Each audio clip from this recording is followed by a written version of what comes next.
હવે આપણે શ્રી હરિ ગીર ગૌશાળા, ગુજરાત, રાજકોટ જિલ્લો, તાલુકો લોધિકા અને ગામ પારડી. આપણે આ સોન કપિલા ગીર ગૌ માતા છે. આપણે એકદમ બોડી સ્ટ્રક્ચરમાં શાંત સ્વભાવની ગીર માતા છે, ગૌ માતા. એ આપણે સેલ માટે છે.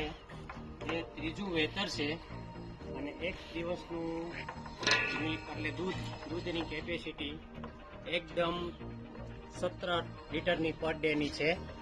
એક ટાઈમનું 8, એક ટાઈમનું 9 લીટર મિલ્ક દૂધ છે અને એકદમ સરળ અને શાંત સ્વભાવની ગીર ગૌ માતા છે. અને એને એકદમ સોન કપિલા, જે ગોલ્ડન નાક છે, આંખ ગોલ્ડન છે, કાન ગોલ્ડન છે, સિંગ સોન કપિલા ગીર ગૌ માતા કહેવાય છે. અને આપણે આ ગીર ગૌ માતાની અડર